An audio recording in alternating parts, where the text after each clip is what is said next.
Illinois Stories is brought to you by the Corporation for Public Broadcasting and by the support of viewers like you. Thank you.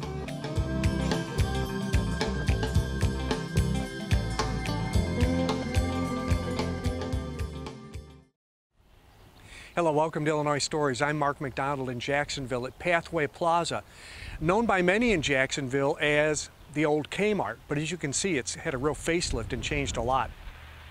Pathway moved in here about a year and a half ago, and what a way to celebrate their 50th anniversary serving Jacksonville and Central Illinois. And as you can see, they have some tenants here in this new facility. It's a huge 100,000-foot facility. Rudy's Grill is here, as well as Dunham Sports and Pathway. And then over on this side, you can see the attic, which is a new resale shop, and their electronics recycling on the end, which is also new. The 50th year for Pathway has been one of big changes. Steve Brundage, we're in the far end of Pathway. It's the old Kmart building on Morton. Exactly. And on this far edge is where the electronics is going on. Right. The electronics recycling is going on. Correct. So it's a little noisy in here. But it's kind of nice because people are working, and in order to work, to do a task, you got to make a little noise once in a while, right? That's right. That's the sound of money, I guess, for these guys. These guys are they're working hard. They're taking electronic items, everything from computers to clock radios to whatever else is brought in.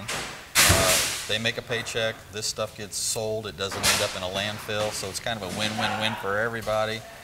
These guys are pretty good at what they do. They know exactly what they're doing, and you know, this is what it's all about. Guys this is why we're gals. here. Guys Absolutely. and gals, yeah. A lot of folks are busy in this. Yeah, it's in 50 years, Pathway grew and grew and grew, and to the point where you've been here over 8 years, to the point where you found yourself like in 5 or 6 or 7 different locations in Jacksonville. Right. Something had to give, didn't it? Yeah, we were in 5 locations, and when they first hired me, it was pretty clear that there was no room for growth. There was no room to do anything else. And that was one of the desires of the board, was to try to consolidate those services into one area where we could continue to grow and services could be provided in one setting. We actually combined 4 of those 5 settings at this Kmart building. This building's over 100,000 square feet. We lease roughly 45,000 square feet to a restaurant and to a sporting goods store. We have the rest of the space. We've actually kind of outgrown this space because our guys are busy. We found things for them to do, so they're having a good time, and so I see continued growth for Pathway in the future. You're still able to have your classroom services. Oh, absolutely. And when Jacksonville Developmental Center came under sort of a doubtful, you didn't know what was going to happen to the future. Right. That's where your office was. That's where the headquarters was. So you had to start looking for a place to go from there. And a lot of your people that you serve resided there. Yes. And you're thinking, well, they're not going to have a place to live anymore. I mean, it all sort of turned upside down on you, didn't it? Yeah, we hadn't anticipated the closure of Jacksonville Developmental Center, but we knew we needed to do something. So we'd actually purchased this building before the closure of Jacksonville Developmental Center was announced. We had started the planning process, and you know, we worked with local vendors to try to get zoning and work out some other arrangements and tie the parking lot with Walmart's parking lot.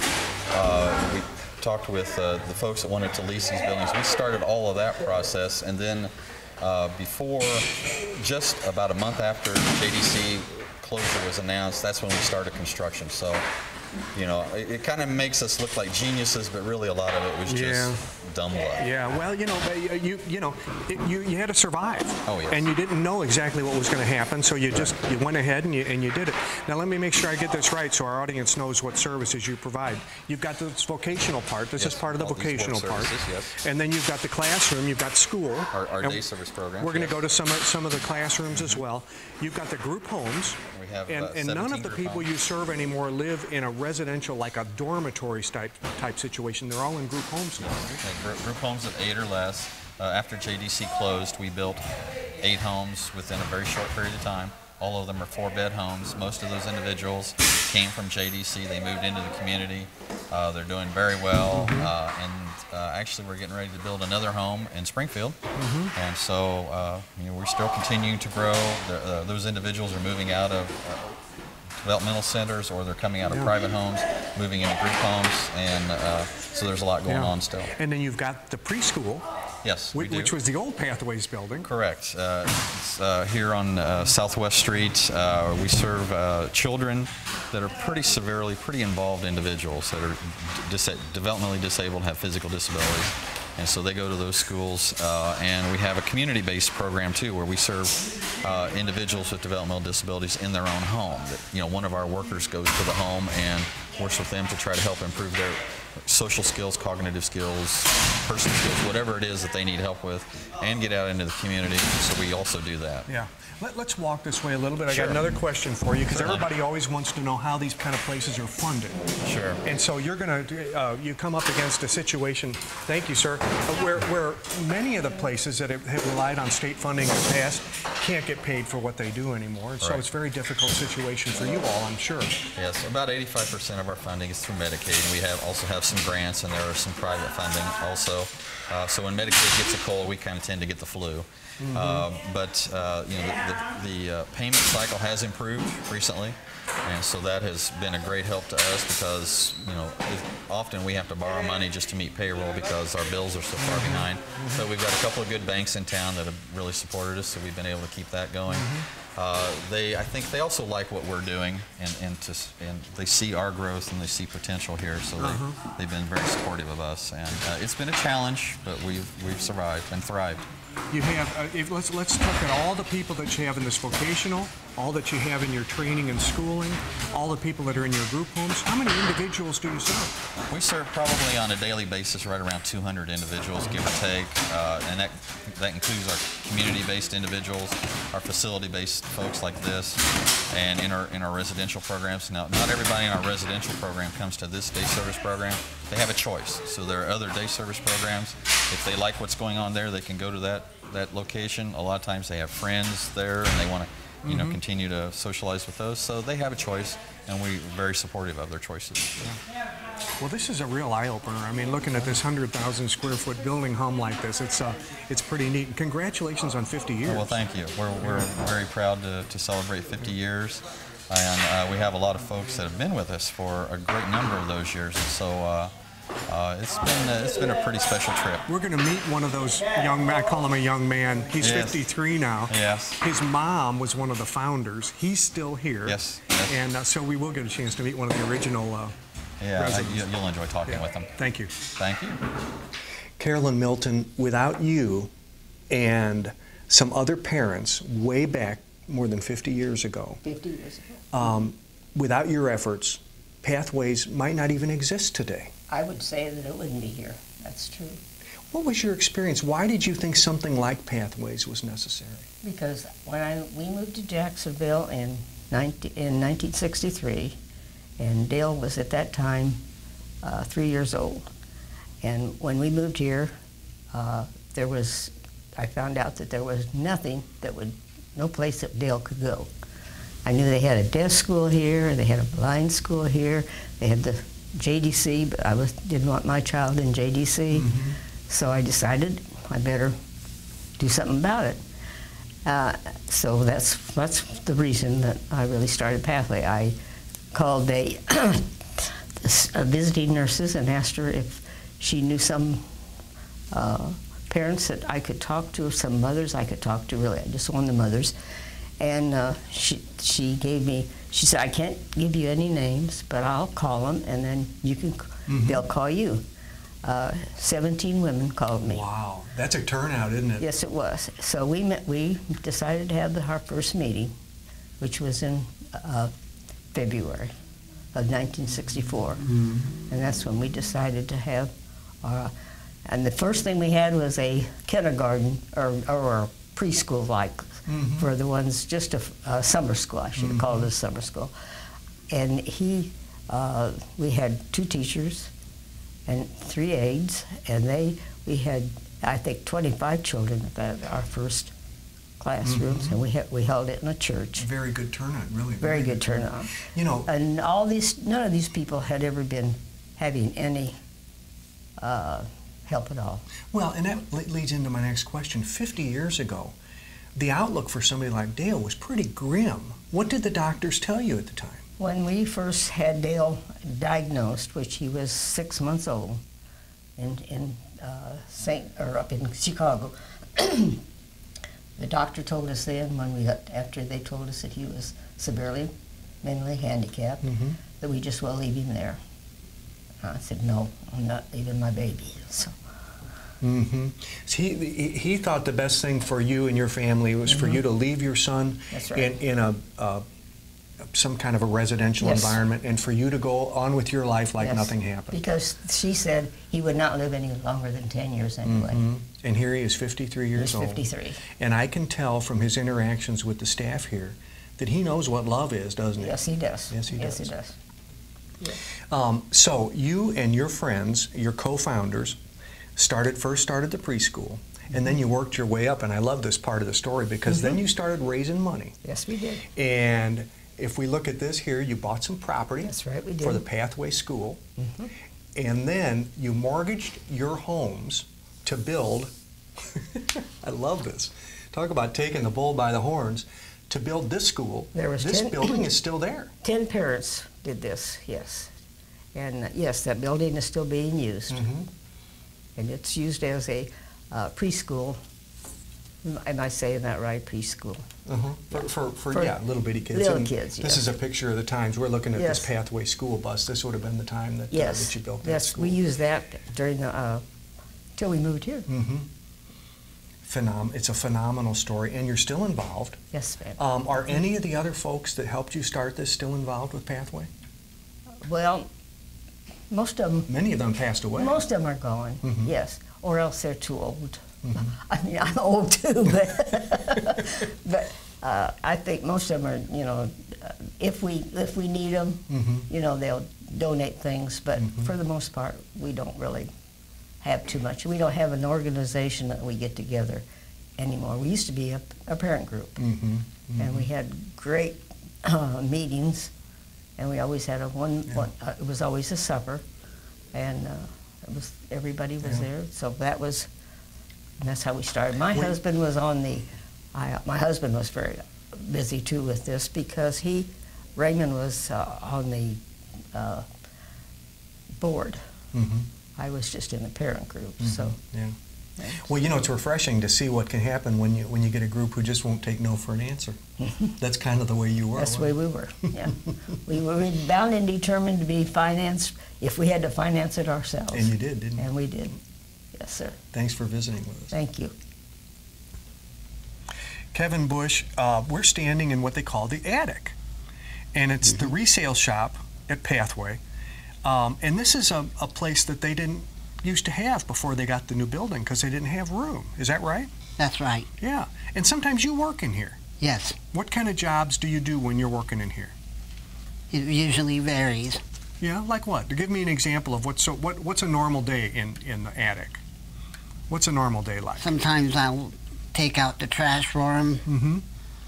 I'll put stuff away for them. And I'll separate clothes and all that for them. Yeah. People bring in donations, don't they? Yes. And they need some help, I guess, don't they? Yeah. So you carry the stuff in, and then, of course, somebody has to figure out, well, this is good, this is not good, and you might recycle some of it. How do you make decisions on what's usable and what's not usable? Sometimes I'll ask if I have a question. And, you know, we may have seen you working earlier in the electronics vocational area because you take computers apart, don't you? Yes, I do. Is that a challenge? Tell me what that's like. It's a real challenge for me. You know what to save and what not to save? Do you? How'd you learn that? Well, I learned all this from when I was in school. You're kind of proud of your Special Olympics, aren't you? Yeah. What sports do you play? Right now we're in soccer and softball. Soccer and softball. What position in soccer do you play? Goalie. You're the goalie? That means you got good hands. Yeah, good hands. And it helps taking computers apart too, doesn't it, having good hands? Well, as we're talking, Kevin, I want to just take a look at this resale shop called The Attic here. And as you look at this place, you can see you've got row after row after row of gently used clothing here. And you probably helped hang a lot of this stuff up, didn't you? Yes, I did. Do you ever help the customers when they come in here? Not usually. You're a behind-the-scenes guy, huh? Mm-hmm. Yeah, okay. Well, listen, thanks for taking time out of your day to talk to us, all right? Mm-hmm. Okay. Stephanie Baptist, you've been development director for 9 years, and it may be the most difficult 9 years of Pathway's existence. I mean, once the founders got it off the ground, things continued to build and build and build, and then about, in the last 5 years or so, when the Jacksonville Development Center came under such dubious circumstances, was the state going to close it down? Was the state not going to close it down? Pathway had 2 buildings out there and housed some of your clients. Yes. So you had this all going on. We need to expand, but what's going to happen to JDC?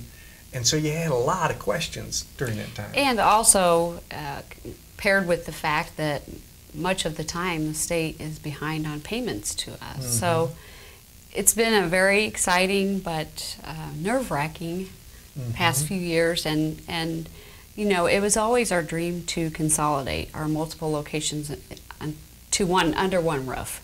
And those conversations started the year that I was hired, 2005. We started talking about, gosh, wouldn't it be nice if we got everybody into one building and simplify things, simplify our transportation, our staffing, and all of those things that go with it. So those conversations started early, and when the conversation started about JDC possibly closing, that just kind of complicated things. Yeah. Or made things more exciting, depending on how you want to look at it. Because we didn't know, you know, there's no certainty, and it was every day it was something different. Yes, they're going to close. No, they're not going to close. The governor is trying to do this, you know, so lots and lots of factors that kind of came up. And meanwhile, on Morton Avenue, there's the old Kmart building. Yes. And it's been sitting there and sitting there and sitting there. God knows it's plenty big. It's plenty big. But then you're big. thinking, well, will the property owner accept an offer? What do we have to do to it? I mean, is it going to be too big of a job? Well, as it turned out, after you made a couple of offers, it finally became yours, didn't it? It did, and we made an offer. I don't even know what year it was, maybe 2007, and it was rejected. And ironically, at that same time, the state stopped paying us. And this is customary. It happens for months at a time, unfortunately. So we thought, you know what, this is not meant to be right now. We'll just take it off the table and move on. And then, again, the conversation started coming up about JDC possibly closing. Now, that wasn't our deciding factor. I mean, it played into it, but we were faced with the fact we have 200 people here every day. We cannot be forced out of anywhere and say, you know, have somebody tell us that you have to be out in 30 days. Right. You just cannot do that with people with disabilities. And so it became more, from our standpoint, we're not going to wait until we get kicked out by the state. And this is our longtime dream. Sometimes we got to just take the plunge in life and hope that things will work out. This is a well thought out process. We had meetings and meetings and meetings. Now, it is the biggest project we have ever, you know, undertaken. 100,000 square feet Yes. of retail space, and we're going to show some pictures now too, because this is what the Pathway looked like, I guess, the day that you bought the place and got your sign on it, right? Right. But it still looks like the Kmart. It still looks like the Kmart. It was all boarded up and had been for about 10 years. Yep, and there it is. Thank you for shopping Big K. Probably that sign was probably one of the first things to come down. But you could see the amount of work that you have in front of you, because when you look at it now, you walk through what appears to be a very modern office setting. Right. And here's, as we look at the, well, we could see where the electrician recycling was going on. Yes. This was the garden center, Yes. and you can see it has no floor at all in it. This is some of the rehab work you had to do. Turns out, somebody wanted to charge you $250,000 to gut the place. You did it yourself and then sold the salvage. We did. We did. That's terrific. Yeah. That is terrific. You have to be creative when you work in the nonprofit world. So And there's another look at what you had to deal with after you after you got, and you look at it now, I say it looks like a perfectly new building, and you have your tenants, which help you a whole lot because We do. You know, it helps you with the mortgage. Right. It is a 100,000 square foot building, and when we were looking at this place, we said, well, what if we only took a portion of the building and then leased out some of the space to help pay the mortgage? And so that's what we've done. So Dunham's Sporting Goods has about 30,000 square feet. Rudy's Grill, she has about 5,000 square feet, and they're both great tenants. We love having them here, and we try to help them out as much as possible. They both have 7-year leases, and we hope that they will be here for a long time. So it's been an interesting ride. As we chart the places where Pathway has had its different homes. This is the Jefferson School. I guess it was in the basement. You had to have some place where you could have kids' activities. The Lincoln Avenue Baptist Church also was used for a period of time. The Congregational Church on College Avenue, I guess the basement was used for a period of time. It's just anywhere you can go where you can find to have an activity right. for these kids, kids. There's the corner of Church and State Street, the Grace United Methodist Church. And these are some of the group homes that you used over the years, and you buy and sell group homes. These are no longer your group homes, but these housed some of your folks for a while. Here's the picture of the property that would become the school, and pictures here of the school actually being built. Yes. And that's still in use by Pathway today. Yes, our children's program is still housed there. Yeah, you have come a long way. Yes, we have. Mike Fox, here's one thing that the public might not have thought about. They might not think that when you have 200 people, many of them in all kind of different health situations, you got to have nurses on staff because things happen, don't they? They certainly do. And a lot of your folks here, they need special attention. We range the gamut from medically fragile to relatively healthy individuals that get around the community fairly well. So, yeah, we have 4 full-time RNs and an LPN. Yeah. As we're looking here, we look into your treatment. You have a treatment room here where if somebody comes in with some kind of a condition, an illness, anything, they might feel weak or they need attention. In this case, this person's IV needs to be cleaned out, right? Because it was lunchtime. Actually, and that's feeding sort of tube, not I'm IV. sorry. I'm sorry, feeding tube. Yeah. Yeah. But that's just a normal. Normal everyday occurrence. We do treatments here, breathing treatments, feeding tubes. If anybody's weak, we take of course, they're all their vitals here. We have an area where they can rest. If they're not feeling well, feeling nauseous. We also have our pass medications to everybody every day here in the day program, and get called out to the houses. We have 17 group homes. Well, and that's another thing. With 17 homes and 6 to 8 people at a home, you guys are probably on the move a lot, aren't you? We certainly are. Yeah. And then if somebody has to be admitted to a hospital, you would have to take care of that as well. This is true, and of course, when they get released from the hospital, we have to get in charge of all their meds that they as they're discharged. Yeah. So there would be 3 or 4 of you here at any given time. There has to be a nurse available 24 hours a day for anything that happens. Yeah. Very interesting. Thank you. You're welcome. Thank you. Becky Fitzgerald, much of what this new building is filled with is what we call day services. Yes. And you're a supervisor of day services, and you've been in this business for a long time, doing social services for, 30 years or so, right? Yes. And so you have a number of teachers or staff who help these folks every day learn certain things toward becoming independent, I guess is the goal, I guess. Yes, it is. We try and provide activities every day that fits the need of the individual to make them and get them on the track to independence, that hopefully at some time they'd be able to live either on their own or in a group home setting. We've seen some of the workers here in the electronics recycling, for instance. Those guys and gals they're very good at what they're doing. I mean, they're taking those things apart. They've learned really how to do it.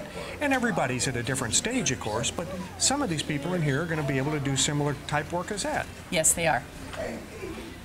So each one has an individual task going on here. Yes, it's after lunch, and Penny here is working on her alphabet picture desk with her different alphabets, and then at the bottom there's numbers that has music and things to go with it. It seems like she's enjoying herself too. She's a happy soul. As we walk around, you can see, well, some of them are, this man's taking his time playing solitaire, but solitaire might not be such a bad thing. There you go, there you go. Bill's here's playing solitaire because he does all kinds of things with numbers and he likes to play cards. And so does Eric.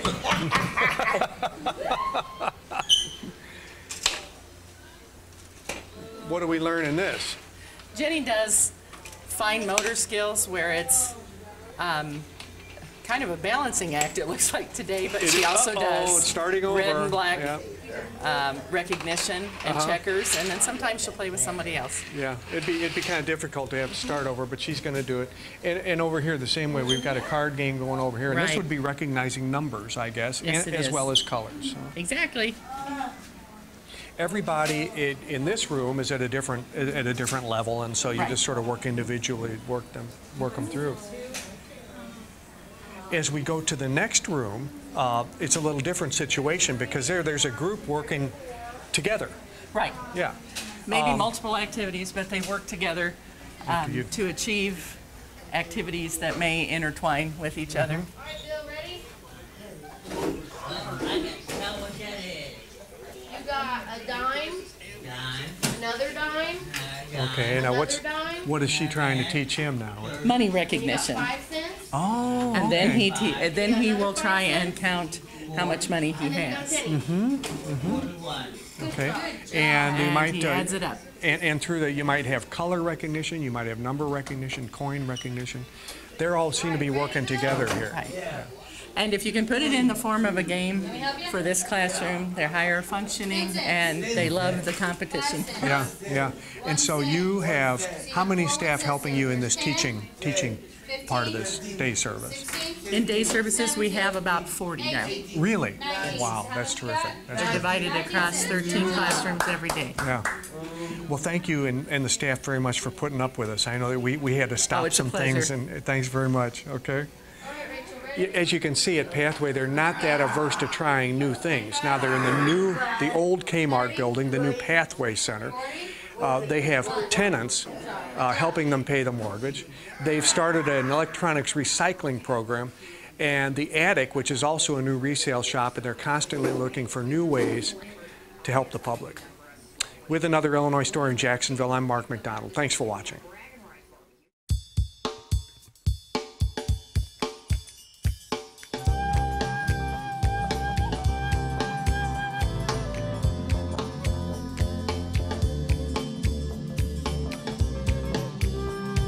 Illinois Stories is brought to you by the Corporation for Public Broadcasting and by the support of viewers like you.